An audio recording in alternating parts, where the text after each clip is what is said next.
வீரா Maran. Divorce paper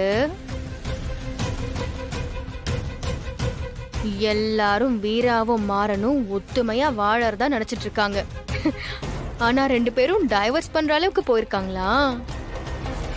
இது புது கதையால இருக்கு.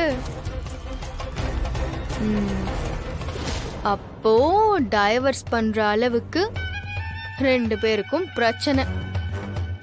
சும்மா ஊருக்கு தான் ஒன்னா வாழற மாதிரி நடிக்கிறாங்களா? அடடடா, நம்ம ஒண்ணு தேட வந்தா நமக்கு ஒண்ணு கிடைக்குதே. இந்த குடும்பத்து மேல இருக்கிற கோவத்துக்கு இதெல்லாம் நமக்கு கண்டிப்பா ஒரு நாளைக்கு தேவைப்படும். பத்திரமா எடுத்து வச்சுக்கலாம்.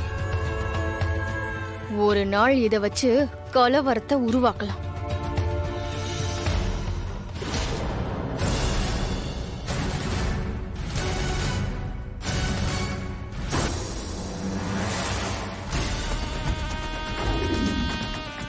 என் போன் கிடைக்கலையே. அந்த கோவத்துல ஒரு நியாயம் இருக்குன்னு தெரியும். அதனாலதான் நீ என் தம்பியை பத்தியோ இந்த குடும்பத்தை பத்தியோ எப்ப தப்பா பேசினாலும் அதை நான் புரிஞ்சுப்பேன்.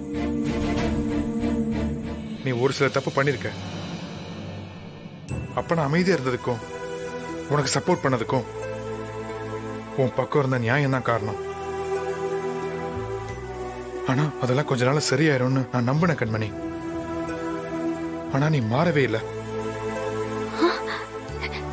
எப்படிங்க மாற முடியும்? உங்களுக்கு இதே மாதிரி ஒரு தங்கச்சி இருந்து அந்த தங்கச்சிய 2ஆம் தாரமா ஒருத்தைய கெடுத்தவனுக்கு கட்டி வச்சா உங்களுக்கு கோவம் வருமா வராதா? அதுக்கு நான் எந்த வகையிலும் காரணம் இல்லையே கண்மணி. என் அப்பா என் அத்தன்னு யாருமே காரணம் இல்லையே. மாற செஞ்சா வீரா கூட இருந்திருக்கா. ஆனாலுமே அதுக்கு பின்னாடி என்ன நியாயம் இருக்குன்னு இந்த பிரச்சனை முடியும் போதுதான் தெரியும். ஆனா நீ அதுக்குள்ள அவசரப்பட்டு உன்னோட கோவத்தை வளர்த்துட்டு இருக்க. இது கோவமான்னு எனக்கு தெரியல கண்மணி. இந்த கோவம் உன் மனசுக்குள்ள பெரிய பகையா கொழுந்து விட்டு எரிஞ்சிட்டு இருக்குன்னு எனக்கு தோணுது. அந்த பகை என் குடும்பத்தை அழிச்சிருமோன்னு பயமா இருக்கு. ஆனா நீ ரொம்ப நல்லவ கண்மணி. எனக்கு உன்னை பத்தி நல்லா தெரியும். மத்தவங்க உன்னை பத்தி என்ன வேணாலும் சொல்லலாம். ஆனா அதை பத்திலாம் நான் எப்பவும் கவலைப்பட்டதில்லை. நல்ல குணத்தோட நல்லவளாவே இரு. உன்னை நேசிக்க இந்த குடும்பத்தில் இருக்கிற எல்லாருமே தயாரா இருக்கும். எங்களுக்கு அந்த வாய்ப்பை கொடு. நீங்க இப்படிலாம் பேசுறீங்க? ஆமா கண்மணி, என்னைக்காவது பேசித்தானே ஆகணும். அது இன்னைக்கா இருக்கட்டுமே. கண்மணி பிளீஸ் கண்மணி, நீ என்ன தப்பு பண்ணாலும் அதை பொறுத்துக்கிட்டு உன் கூட வாழ நான் தயாரா இருக்கேன். எனக்கும் என் குடும்பத்துக்கும் ஒரே ஒரு வாய்ப்பு கொடு கண்மணி. கண்மணி கொஞ்சம் யோசிச்சு பாரு.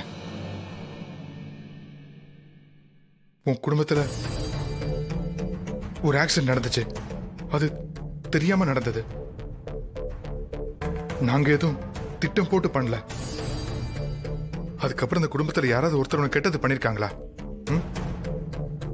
நீ என்ன தப்பு பண்ணாலும் என் தம்பியா இருக்கட்டும் எங்க அப்பாவா இருக்கட்டும் எல்லாரும் உன் பக்கம் தான் நின்னாங்க. அப்படி இருக்கும்போது பதிலுக்கு நீ கொஞ்சமாவது இறங்கி வரணும்ல. விடுன்றல. எங்க போற? என்ன பண்ணிட்டு இருக்க? எதுக்கு அவர் ரூம் கதவு தட்டுற?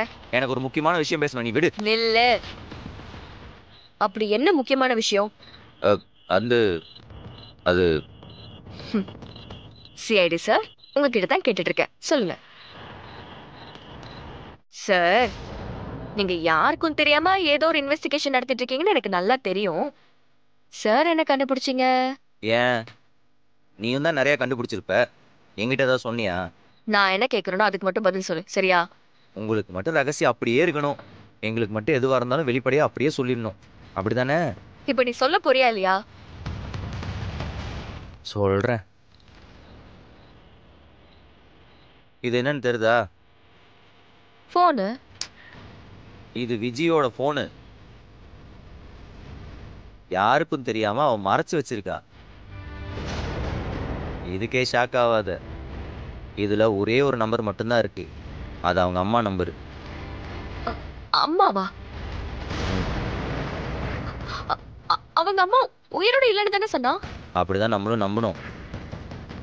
ஆனா இதுல அம்மான்ற ஒரே ஒரு நம்பர் மட்டும்தான் இருக்கு.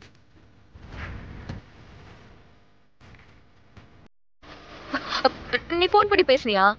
கால் பண்ணா கண்டுபிடிச்சிருவாங்கன்னு சொல்லிட்டு சார்ஜ் போட்டு வெயிட் பண்ணேன். அவங்களே கால் பண்ணாங்க. ஆம். என்ன சொன்னாங்க?